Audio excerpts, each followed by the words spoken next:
Today on Classroom Dynamics. So I have to figure this out. If I've been treading water, if I've been kind of holding off on the sideline just to see what my district tells me to do or anything like that, I'm starting to realize that I have to be the change if I want to see it happen. And for every day that I hold off on that, that's another day that my students aren't going to be as equipped as they should be for the future that's coming. Welcome to the place where ideas collide. Adam Todd's here to be your guide.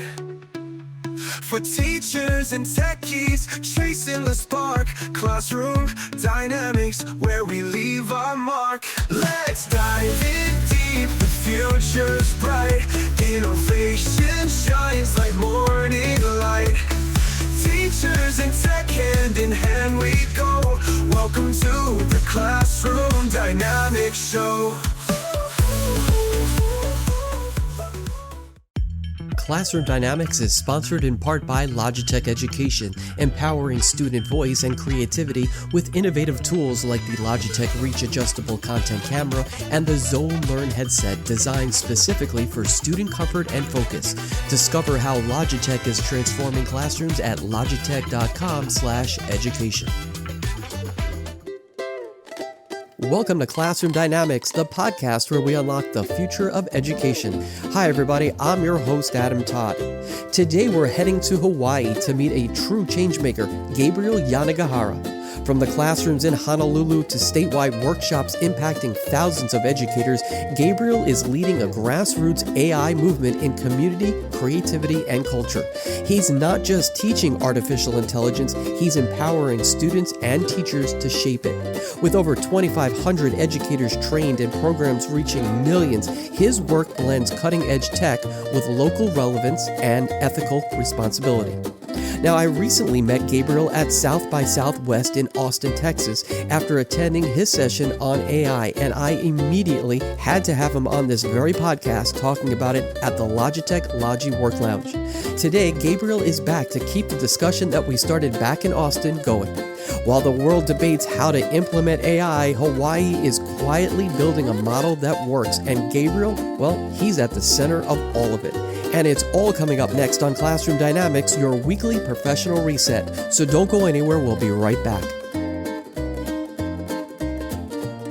Classroom Dynamics is brought to you in part by Higher Ground Gear and the Vaulted Cell Phone Pouch, the smarter, faster way to create phone-free classrooms. Built with military-grade construction, RF shielding, and a high-decibel Velcro closure that stops distractions before they start, Vaulted keeps learning focused and secure. No locks, no end-of-the-day bottlenecks, just durable, easy-to-clean protection that gives students what they need most: attention, connection, and calm. Upgrade your school's approach to distraction-free learning with Vaulted at Higher Ground Gear. For more information, visit hggear.com today or contact us at info@hggear.com. Bullying affects every school, but together we can change the story. Box Out Bullying brings powerful bullying prevention education to life through engaging interactive theater that gets students thinking, participating, and learning in meaningful ways. Through dynamic school assemblies, classroom workshops, and training for educators and families, Box Out Bullying equips entire school communities with the tools to build empathy, confidence, and respect. Whether in person or online, these high-energy programs inspire students to be upstanders, not bystanders, and help create safer, more inclusive learning environments. Make your school a place where every student feels seen, supported, and valued. Box Out Bullying. Empower, include, respect. For more, visit boxoutbullying.com today. My guest today says that to prepare his students for the workforce, he had to become the future workforce. To discuss AI innovation and all the pros and cons that come with it is my special guest today, Hawaii-based AI educator Gabriel Yanagihara. Welcome back to Classroom Dynamics. It's so good to be back. I'm so excited to connect with you again. We're going to have a great conversation. Yeah, you joined me on Classroom Dynamics the day after your presentation at South by Southwest EDU in Austin, Texas, and we had such a great conversation. But but I think if you remember, it was quite loud. It was very packed at the Logi Work Lounge. And I think we could have talked about AI in the classroom probably for hours at that point.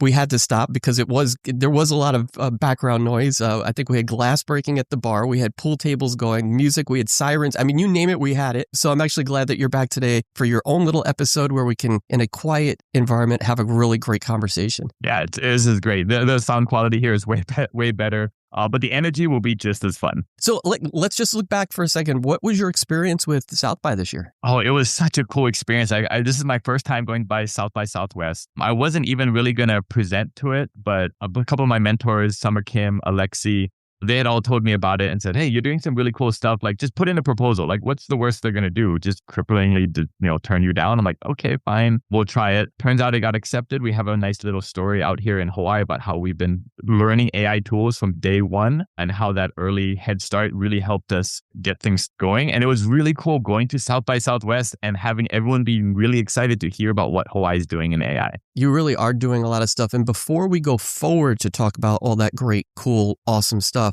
let's go back in time for a moment. You were born and raised on Maui. Tell our listeners how your childhood and all those experiences growing up in Hawaii shaped your perspective on not just education, but community, and of course, the way that you now approach technology today.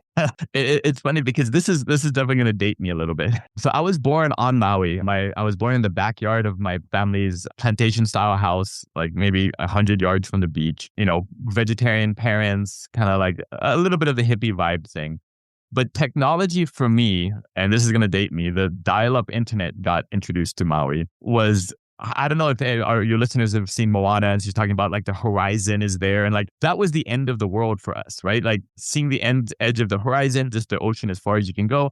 And then someone plugs in a phone line, and then suddenly you have access to the entire breadth of human existence and experiences and everything. So that being able to connect from one of the most remote islands in the world to the rest of the world pretty much grounded me in technology being a force for connectivity, a force for good, a force for growth, and that we can overcome any of the challenges that it can have, as a community, as we all work together on it. So that was a really cool, starting experience. And since then, I've ridden that AI wave and tech wave, and, every new tech that comes out, I'll be hopping on to experiment and play with it. So as a younger person compared to now with dial-up in that time frame, really, what was your first wow moment with that? The wow moment for me was the original message boards, the original early chat rooms.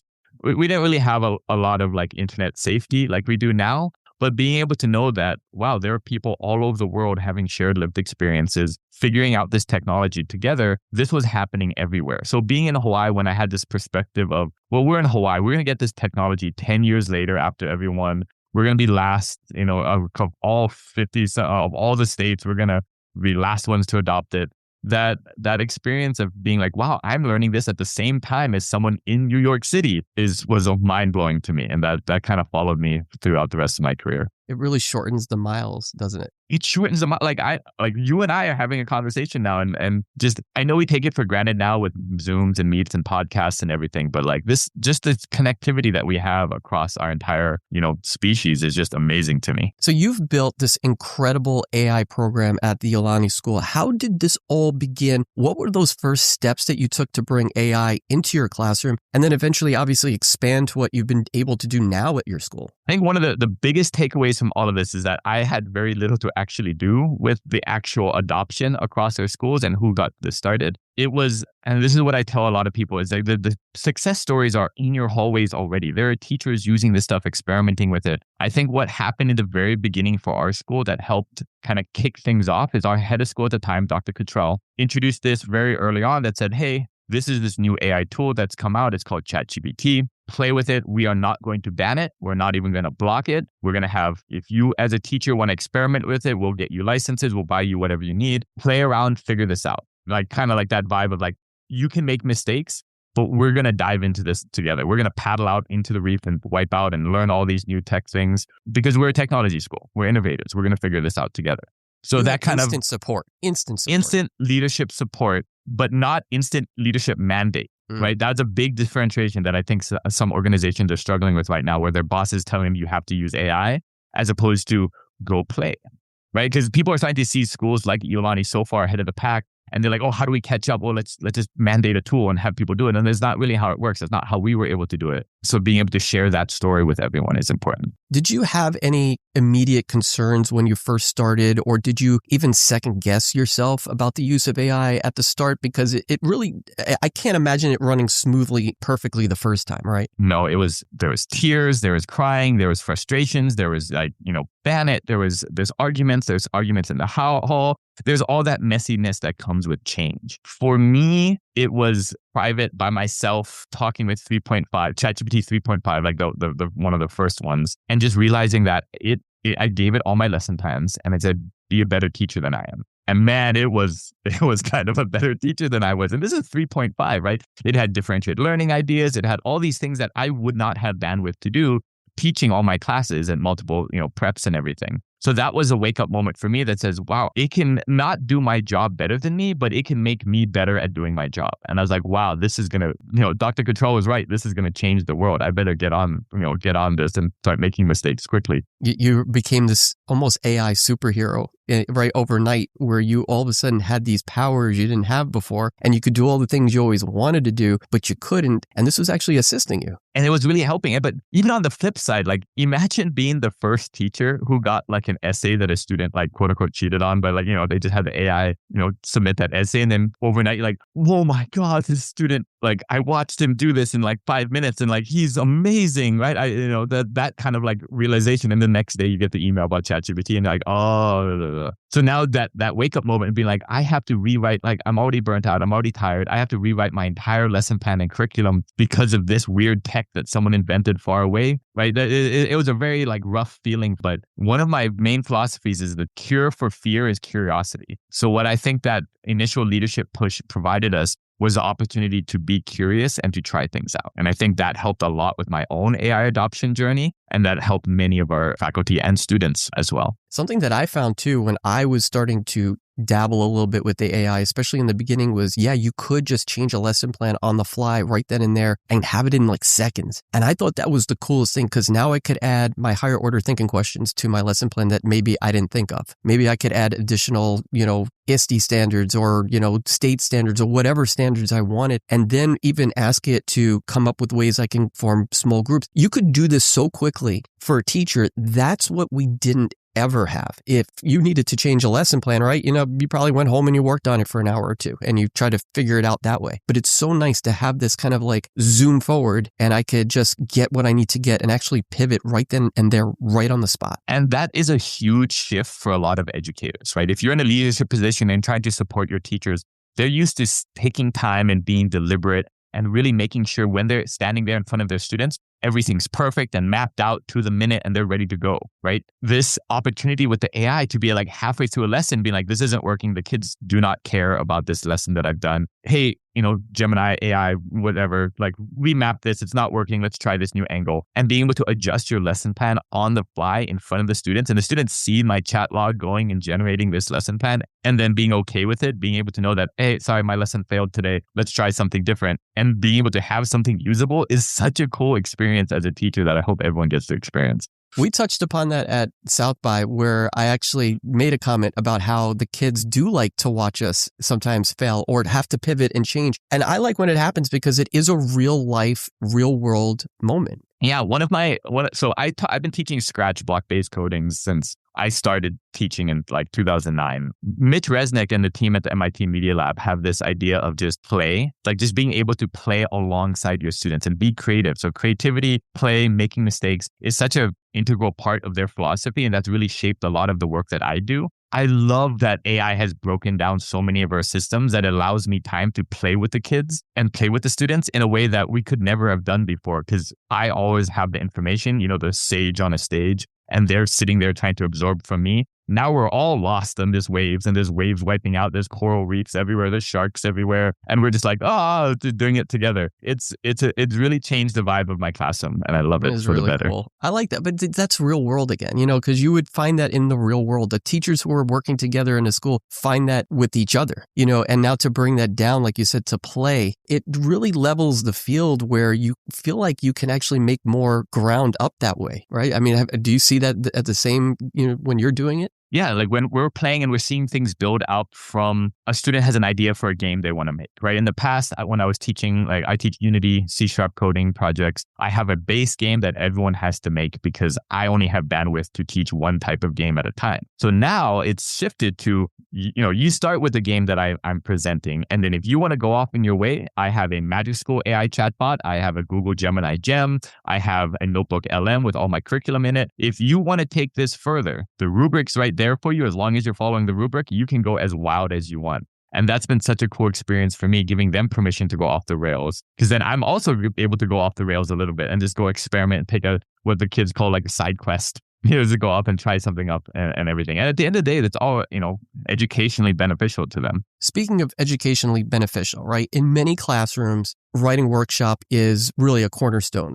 Reading, writing, math, those are the big three, right? But some people think that using AI during the writing process will only lead to kids having AI write the papers for them. So how are students at your school using AI during that writing process? Is it added into the old-fashioned quote-unquote writing process? And do you see it supporting meaningful brainstorming, self-assessment, especially for the kids, editing, all of that, rather than just replacing the student thinking? So if each school's culture is going to be a little different. We're very fortunate that we have an amazing student body and student population, and they own their learning and they understand why they're at this school and they have these opportunities that are given to them. One thing that I found is our superpower at Iolani School is a group called the Digital Literacy Ambassadors. It's run by our director of EdTech, Faye Furutomo. And then it's a collection of students across campus who get early access to these tools, and they show us how they're using the tools, how they want to use the tools from their perspective. Like when they open up ChatGPT, are they just asking it to do the essay for them? Or are they asking it like, what's wrong with my essay? And more like for the majority of our use cases, if a student's using it in a way that as an educator, I feel like that's shortcutting your learning.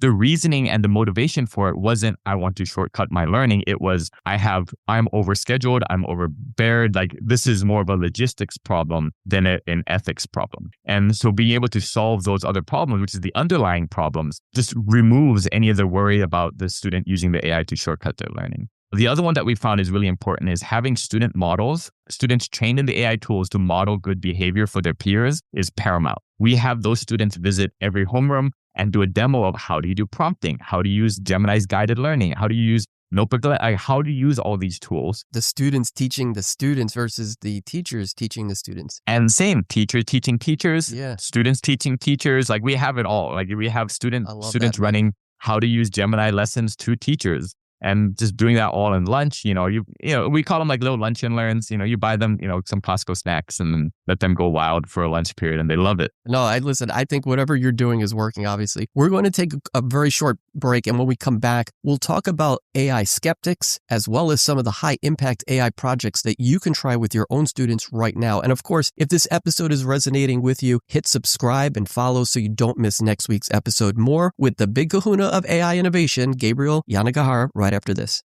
Attention educators, meet the Logitech Zone Learn, the classroom headset designed for learners and built for schools. Engineered for comfort and durability, the Zone Learn delivers crystal clear audio, helping students focus and fully engage during lessons, group projects, and online learning. Built to last, its modular design adapts to any classroom setting and ensures a reliable, distraction-free learning experience. With Zone Learn, your students can hear the difference, which helps boost learning. For more information, visit logitech.com/ZoneLearn. Every student deserves a chance to succeed. At Catapult Learning, we close learning gaps through targeted tutoring, direct student support, and proven intervention programs. Our proprietary curriculum and our ability to customize with your district's materials ensure every child gets the instruction they need when they need it. For 45 years, Catapult's evidence-based model has transformed schools in New York City and across the nation. Catapult Learning, inspiring students, unlocking potential.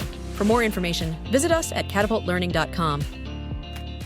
Welcome back to Classroom Dynamics, where today my guest is Gabriel Yanagihara, a forward-thinking innovation technology educator who has already ventured out into the deep waters and far away from shore with AI in his school, so you don't have to. Let's go into some studies and some of the work around AI now. So a 2024 study in Nature Human Behavior found that generative AI works similarly to how the brain's memory and imagination systems interact. Instead of just recalling information, both AI and the brain actively build new ideas, suggesting that AI can actually support higher order thinking, creativity, deeper thinking, and not actually replace it altogether. And so with the art of prompting, you mentioned prompting a minute ago, the art of prompting plays a major role with this. So with that said, there are still plenty of skeptics when it comes to AI in education. What do you say to the naysayers who worry that AI might be doing more harm than good for our kids in our classrooms? One thing that I always come back to whenever I'm trying to help people along with their journey, and that journey isn't always go start using AI. It might be how do you future-proof your lessons to these AI tools if you don't have the students who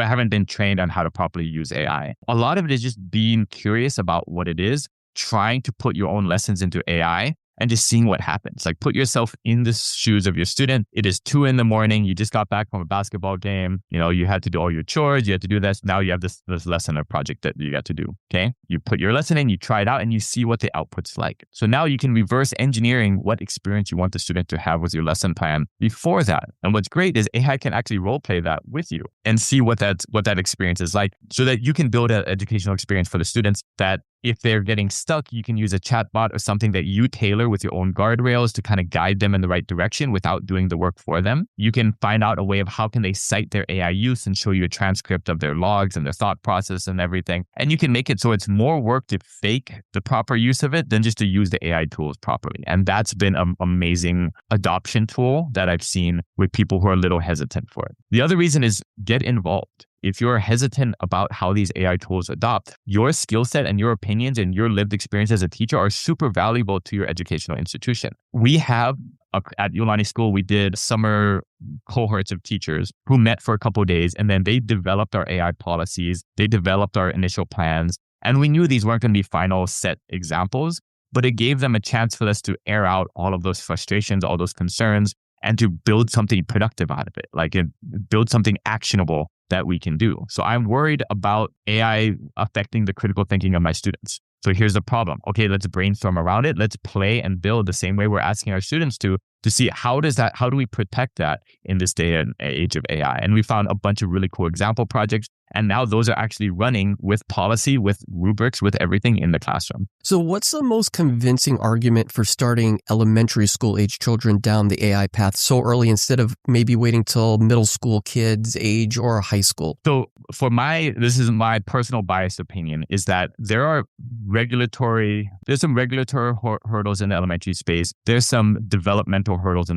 the space. So I start with more like algorithmic thinking, computer skills, computer tools, not necessarily giving them access to the tools themselves, especially unsupervised. I would never do that. But being able to provide those tools to their teachers. And when the student comes to the teacher with a question that the teacher doesn't know, the teacher can be like, oh, give me a second. Let me ask the knowledge database, or let me ask our custom GPT. And as a teacher, they can be the conduit through which a student experiences these tools.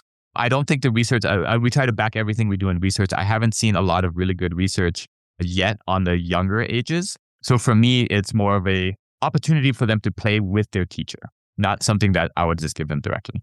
So where do you start? What age group do you really start with? What grade would you even start to dabble a little bit, or at least explain what AI is to a class? Yeah, well, we start very early. So we're doing in the younger ages, we're doing media literacy, right? Just when you see stuff on the news, when you see a website, how do you find good sources? What is a source? All those base skills. There's so many foundational skills we have to develop within our students so that they can navigate these digital lives that are going to be fundamental to how they live their life. That fills up a lot of time to really make sure students aren't falling for some of the more marketed AI traps. In every 7th grader and 9th grader, we're rolling out digital literacy and media literacy and AI literacy courses that every student has to take. So every student at Iolani School will be getting training specifically on how AI works, how it operates, how do you vet information on social media and internet? Like, can you tell this is AI? How do you double check your sources? How do you stop and research before you make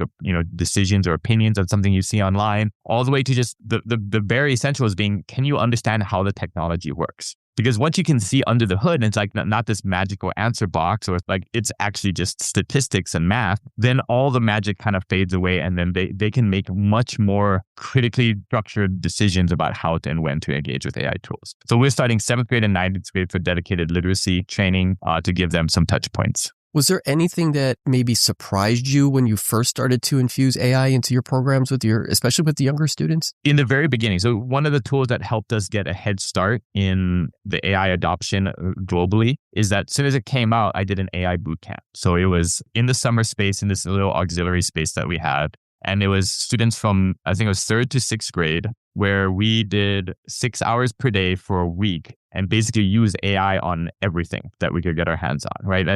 Licensing wise, they had to give me the prompts. I had to type it in and all that. But it allowed us to play and build things. And the things that they built and the creativity that they had when they could just tell something to exist and it exists was phenomenal to me. Like had kids publishing their own books on Amazon. We had kids making games by like 3rd to 5th grade, where I'm used to studying that in like 7th to 9th grade. We had board games being like this, the scale of projects that they were able to do because they don't know what they can't do that was probably the best couple of hours of teaching I've had in my career. Did you find that the kids who, especially those younger kids, so let's go that 3rd, 4th, 5th grade level, did you find that they were asking really good questions? What I found is that they were asking questions that you know, as a student, you may not ask in front of your peers, like either because no one wants to kind of look like a fool for it, but there's so much knowledge that you want to absorb at that age. Being able to write it on a little message, give it to your teacher, the teacher generates it, looks it up for you and finds that information at scale was a really cool experience. The other thing that I found was really creative is because the AI doesn't judge what you want to make, like it just, like I'm a 5th grader. I want to write a Dungeons and Dragons module. And I want to make the boss be a giant rainbow pink unicorn that, and we degenerate this and it just generates it for you. No questions asked, no gender profiles, none of that stuff, none of the biases and problems that they have. So anyone who wants to make anything could do it right then and there. And I think for them, that sparkle in their eyes were like, I drew the stick figure new Pokemon creature on paper. Mr. Y, took a picture of it, put it into AI, and now I have that actual Pokemon in front of me. And I can show all my friends, like, instead of me just buying a card and be like, look at what this thing did. Here's the Pokemon that I invented, and here's what it can do, and here's its ideas and everything. Really kind of harkens back to that play and creativity that I love so much. That was the exciting moment for me. Like, wow, they're like building things. None of them are like, just do my homework for me. Not a single kid was, first thing I'm going to do with AI is just shortcut my learning. They're all like, I want to build this. I want to build this. Build me a website to sell candy to my friends. Right? They're just building. They're like the perfect startup founders. That's interesting that they didn't even think of just having it do their work for them, that they actually skipped over that huge mound of do it for me quickly and went right to cool projects. I think their imagination started to just draw them to other places, right? Yeah, and that was amazing. And the way we ended that boot camp is we had them all become consultants, like kind of what I'm doing now. And I gave them each a case study. Dr. F developed a bunch of case studies as well, and then gave them to the students. And then the students had to analyze it based on us teaching them how it works, the ethics, all the other things that we strip feed throughout that boot camp. And then they had to present with an AI generated PowerPoint, right? In front of us that says, hey, we're your AI consultants. Here's what we think about AI face detection on campus. Here's our policy that we wrote up. And they draw it with their pencils, and then we have the AI scan it and type it out for them and everything. And that was a really cool experience for them because they got to feel like, oh, like the school is listening to me. That information got fed in with all the other information into our actual policies and ideas. And it was a really cool way to like create an authentic audience for the students learning. Speaking of policy, let's bring some parent views into this, right? What do you say to a parent or even an educator? Because, there are going to be parents who are educators as well who thinks maybe AI will be doing all the thinking for their kids.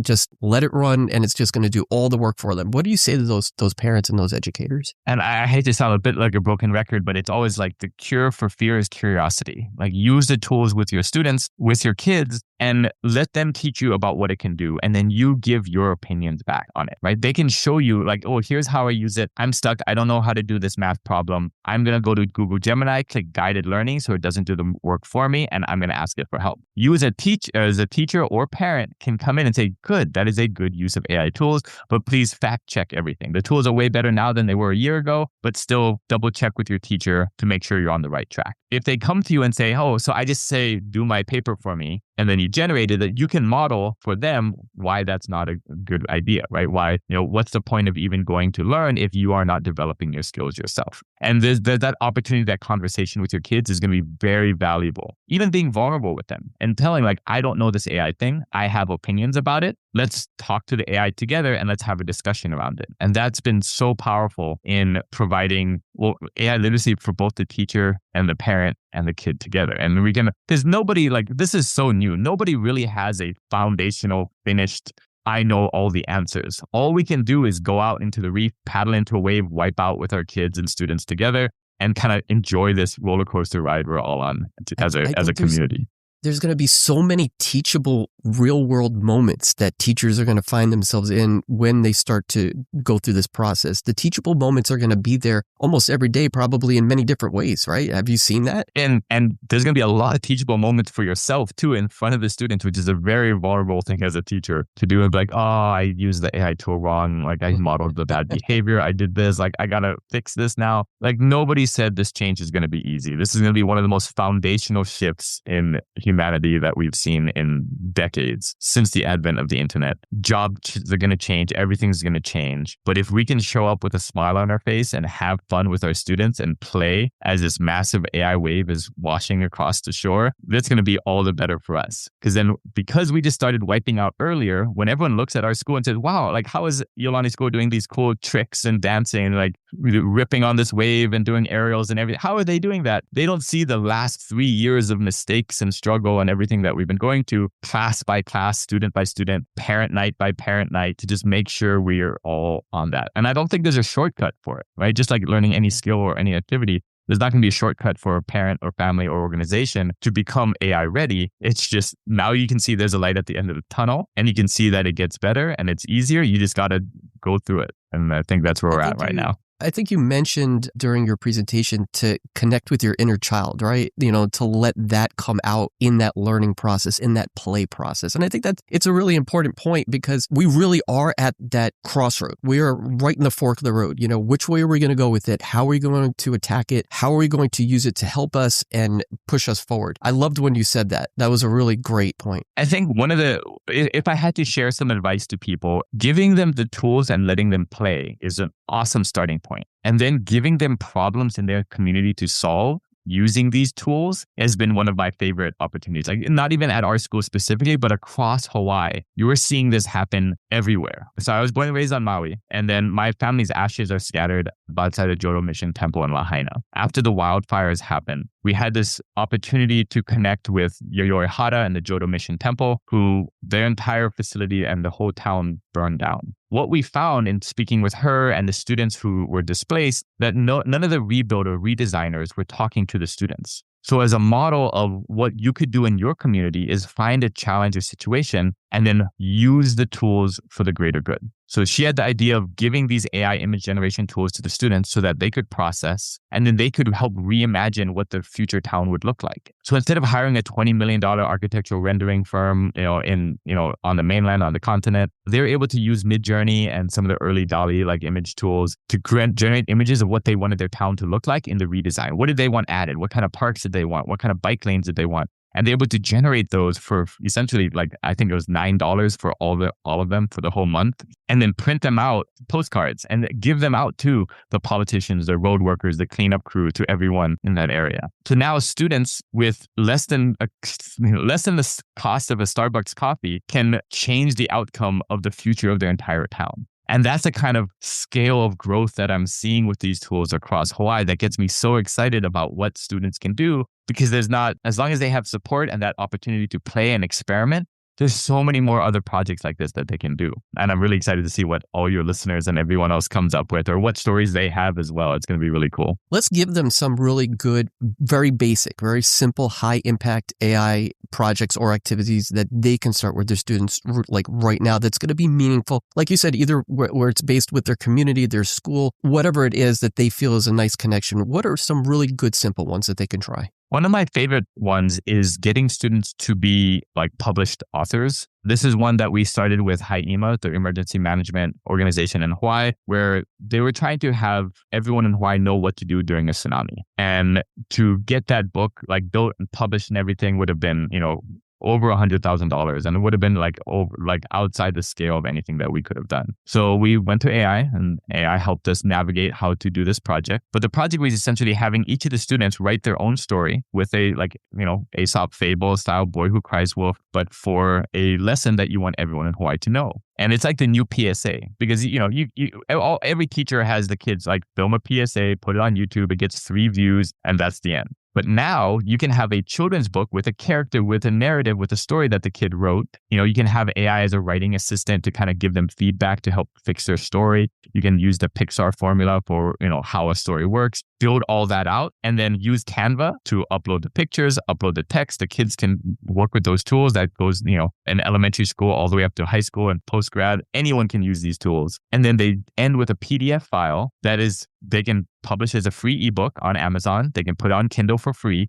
If they want physical copies, they can do it on Amazon self-publishing. You just click the box that cites your AI use and how you use the AI tools. And you can print them on demand at cost, so you don't even make any money, but it'll ship it to every library in your state. So now you, as an individual student, can be a published author by 3rd grade and have a story that only makes sense if you're in your local community. Like it's a lesson plan, it's an idea that solves a problem in your local community, and you can give it out to everyone for less than an iPad, right? Like it's for some super cheap opportunities for that. And the kids are doing it basically on their own with their own ideas, their own imagination, their own way, and actually get something physical out of it at the end is pretty cool. Yeah, and we've been able to travel. I've been able to go to different schools across Hawaii and model those examples and projects. And then now we're getting books across. We're doing, it's crazy because the stories that are coming out aren't like the standard ones that you expect. It's, the local lore. Like in our school, there's a ghost pig that will eat your homework. I wrote a book about that specific pig, and now I have a published book in my hand in my library about this. Imagine coming back to your elementary school library 20 years from now, and then you see your same book there with 50 stamps on it. Like that's such a magical moment to me. That'd be so cool. Imagine every school with a library of books made by students from that school for less than the cost of a print cartridge, right? Like it's crazy that this is the world that we're living in. Yeah, and I'm sure parents would eat that up and buy copies for their whole family too, right? Oh, it'd be fun. It'd be a wonderful Christmas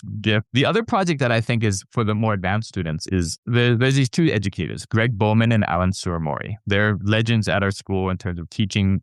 They're lifelong educators. They've both been teaching longer than I've been alive. And they're both, they're getting to retirement age. That institutional knowledge and that lived experience is going to be retiring with them. And these are the kind of educators who are the people who they greet everyone at the door. They meet them. They know them. They're not going to, pat themselves on the back, hire a ghostwriter and say, write a book about me. So now what we're able to do is just take 30 years of their life notes, their lesson plans, everything that they've done as a professional entity, collect them and build a table of contents for a book about their life story and have the students interview them. Just voice record talking to them for a couple hours, get their insights, get those ideas, put all of that data in. And then in about a 4-hour project of interviews and everything, we now have a 200-page book about their teaching philosophy and life philosophy. Of course, AI is a bit too academic, so I wrote it as like a PhD professor. So we have this amazing book, very academic, full of pedagogy. So then we just had the AI rewrite it at the 5th grade reading level to keep it simple and an easy read. And it did it. Like we were able to rebuild the whole tool that way. So now each person, so these 2 have a book called Teaching Joy, that is how to create a joyful middle school classroom. And it's just such a phenomenal example that for one afternoon, we now have this book that they can retire and share out, and that institutional knowledge is forever spread across our campus for everyone else who got a copy and got to read it. I was able to do a presentation for the Society of Key Women Leaders in Education here in Hawaii, and sharing that story with them opened up my eyes to something. Because everyone listening to this podcast, every one of the teachers, the educators, the parents knows someone like these 2 educators. Someone who's dedicated their life, not being on podcasts, not like doing interviews, just showing up and doing amazing educational work. Their stories are the ones that should be in our libraries and archived and saved. But no one's going to hire a $50,000 like ghostwriter to write a book about them and then do a marketing stand. We don't need that. We can have AI work with us to put their stories onto paper, create content for it, like build out the website for it, and do all of that. So now we have an archive of that life's work of these people who we actually know. Imagine every school library with a section of books with lived experiences of every female leader that's graduated from that school. So as the girls in that school grow up and as the people grow up in that school, they can read books of people who also went on that same journey as them, but have made it. And it's like, that's such a cool idea to me that like, I want to see that happen everywhere. Like there's so much opportunities there. You just with that story, you sparked an idea where, we used to write, interview our grandparents and ask them about our family history and their story and where they came from and all that stuff. What a great way to do that and use AI for all the things that you just mentioned above. I mean, teachers, you've just heard so many great ideas. I mean, take one and run with it, right? We're going to take a final quick break. And when we come back, we'll wrap things up with Gabriel. So don't go anywhere. We'll be right back in 30 seconds. Looking for teaching resources that truly engage and inspire your students? Discover Highly Motivated on Teachers Pay Teachers, your go-to source for ready-to-use lesson plans, interactive notebooks and lapbooks, test prep passages, and meaningful small group projects. Designed by educators for educators, these resources save you time while boosting student motivation and learning. Highly Motivated, motivating teaching resources that engage and inspire. For more, search Highly Motivated on Teachers Pay Teachers today. You're clearly leading a powerful and somewhat uncharted movement, minus any positives or negatives when it comes to the perception of AI, in which we all hear back and forth and we can understand why. But what really motivates you to keep pushing this work forward? And what message would you share with educators who want to innovate with the use of AI, but aren't sure really where to start? I think for me, the main thing that motivates me with this is that curiosity to just try something new and keep learning. We talk a lot about being a lifelong learner, and being an educator is no different than anywhere else. We are always learning things. There's always something new to adapt to. There's always some new paradigm or shift in pedagogy or something that we're learning from. And if we want our students to be lifelong learners, I think for us, I really have to embody that. I have to be okay throwing away, 10 years of lesson plans and now having AI rewrite them with, new frameworks and new ideas to be able to play and kind of get my ego out of the way a little bit to realize that this is a technology that can have a material effect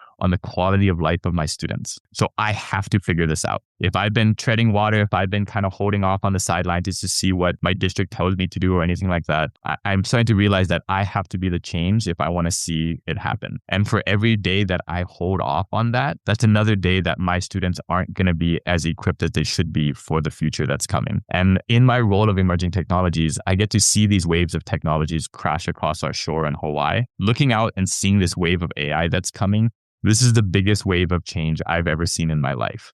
And if I don't know how to surf by the time that gets here, man, I am doing a disservice to myself and my students for not paddling out and looking like a fool right now. So more than anything, go out there, make a bunch of mistakes. It's going to happen. There's no shortcut for it. That's how learning is. It's messy. Try something new, vibe code a tool app for your website, reach out to me. I'll be happy to just meet with you and we'll just figure this out together. We'll give you something that you can use in your classroom on Monday and you can start your journey right now. Well said. Really well said. I loved it. Gabriel, thank you for showing us how AI can empower, not just replace learning. Your work is just really inspiring. There's a future to be built here, not only just creativity and community, but most of all, really just purpose. And I love that. So before we go, tell everyone where they can go to find out more about you and, of course, some of the services that you even provide. Yeah, if you ever want to reach out, I'm across the socials, LinkedIn, Gabriel Yanagihara, GabrielYanagihara.com. I run because AI told me to, I run a Substack where I blog about all the Wait, go back a second. Yeah. Because AI told you so. That's great. Because AI told me, the only reason I'm here on my podcast is, this is the final tidbit. I asked AI, how do I make sure everyone in Hawaii knows how to do this? And you know what it said? It said, you have to be a social media influencer and go on podcasts and go talk to everyone. And I was like, never. I'm never going to do this. And here I am 3 years later on a podcast, doing what AI told me to do and having a material effect on the students in my community. So it told me to make a Substack as a way of promoting those ideas so that I don't have to pay for a CRM or market or ad. Just I'll put out free content, let people learn with me, let them see the mistakes that I have, let them see everything that's going and come along on this journey with me.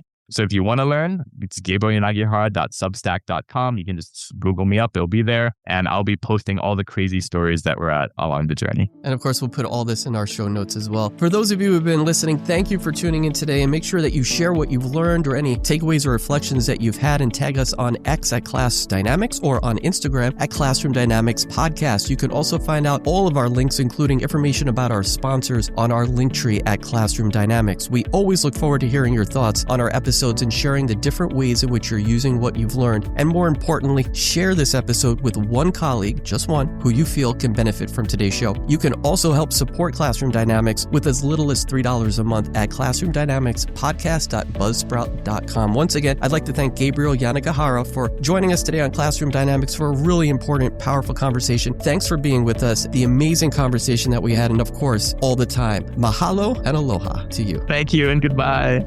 Well, that's a wrap on this episode of Classroom Dynamics. I hope today's conversation sparked something meaningful for you, maybe a new idea, a fresh perspective, or just a little boost of motivation to take back to your classroom. Remember, it's never too late to strengthen your craft, and if there's ever a moment to re-energize your work, why not make it today? I'm Adam Todd, and you've been listening to Classroom Dynamics, a teacher podcast. Follow us on X at Class Dynamics and on Instagram at Classroom Dynamics Podcast. If you haven't already, go to your favorite podcast platform like Apple Podcasts or Spotify and subscribe, rate, and review this podcast. We'll be back soon with more captivating conversations, inspiring stories, and strategies that you can implement into your everyday routines. Until then, keep that spark alive and never underestimate the incredible impact you have as an educator. You're more powerful and inspirational than you think. Did you miss our episode, Age is Just a Number? Hear how 14-year-old entrepreneur Kieran Madan built Delicious Donuts, Inc. from scratch. It's a powerful story of creativity, resilience, and student potential. Definitely creativity, that's the biggest thing, like the whole creative aspect of it and kind of just following your dreams. That's a big one that I feel like in school, you can kind of be enclosed to like 8 periods a day, same subject, whatever, that type of stuff. But just going outside of the box and outside of those boundaries to do what you want to do in life and encourage you to like explore all these different cool careers, and not even careers, but also just like passions and hobbies, exploring that and being encouraged to like use your creativity, use your mind, and do what you want to do is definitely one of the biggest things.